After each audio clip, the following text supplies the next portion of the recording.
রিজিক, আলবি ওদের তিনজনের সাথে একসাথে মিশেছি। ওরা এত লাভলি একটা ফ্যামিলি ছিল, আসলে বাইরে থেকে বোঝা যায় না। মানে আমি বাইরে থেকে আমার কাছে সবসময় খুব হ্যাপি ফ্যামিলি মনে হয়েছে। আমার জানার মতে বাংলাদেশের কোনো সুইসাইড কেস এত ফেসবুকে ভাইরাল হয়নি। আসলে আমি তিথির সাথেও কাজ করেছি, অনেকগুলো কাজ করেছি। ইকরার সাথে আমার ৩-৪ বার দেখা হয়েছে। সো আমি যেহেতু নিউজটা শুনি, আমি সারাদিন আসলে বাসায় ছিলাম, আমি ফেসবুক ইউজ করছিলাম। সো রাত 10টার দিকে নিউজ, মানে এক্স্যাক্টলি 12 ঘন্টা পরে।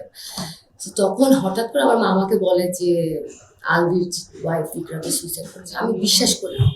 I said what? বলছে হ্যাঁ। দেন আমি যখন ফেসবুকে ঢুকেছি, আমি এত নিউজ, বিকজ এটা এত টপ অফ দ্য টাউন এখন। আমি আমার জানার মতে বাংলাদেশের কোনো সুইসাইড কেস এত ফেসবুকে ভাইরাল হয়নি। স্যান্ডেলিনা সো, রূপচর্চায় আভিজাত্য। So I was so shocked. আমি আসলে অনেক কান্না করেছি, আমি অনেক খারাপ লেগেছে, অনেক কান্না করেছি। বাট আমি আসলে এটা ভিতরে পর্যন্ত জানি না যে ইকরা কি জানতো বা কি হয়েছে বা ওদের মধ্যে কি প্রবলেম ছিল।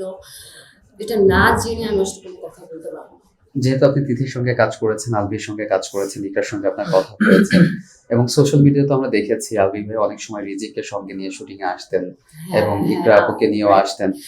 ওনাদের মধ্যে আসলে ফ্যামিলিগতভাবে সম্পর্কটা কেমন দেখেছেন? ইকরা, রিজিক, আলবি।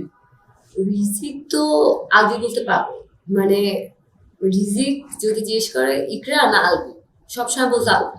বাবা বলতে পাগল, সবসময় দেখেছি আলবির জন্য পাগল। আর শুটিং সেটে রিজিক সবসময় আসতো, মানে বেশিরভাগ সময় আসতো। সো আমাদের অনেক ভালো লাগতো, বিকজ ও অনেক সুইট।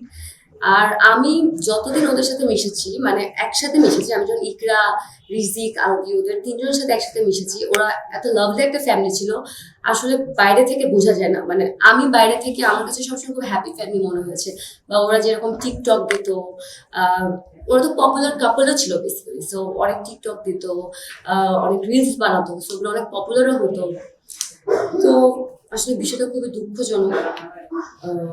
আমার নিজেরই আসলে অনেক অনেক বেশি খারাপ লেগেছে, বিকজ আমি জানি যে একটা মেয়ে কতটুকু কষ্ট পেলে বা কোন লেভেলে, একটা মেয়ে না যে কোনো কেউ কোন লেভেলে গেলে বা কতটুকু কষ্ট করে সুইসাইড করে। কিন্তু এর জন্য আমি কান্না করেছিলাম, বিকজ বিকজ আমি আমি মানে বুঝতে পেরেছি এটা আসলে আমার কাছে খুবই কষ্টদায়ক।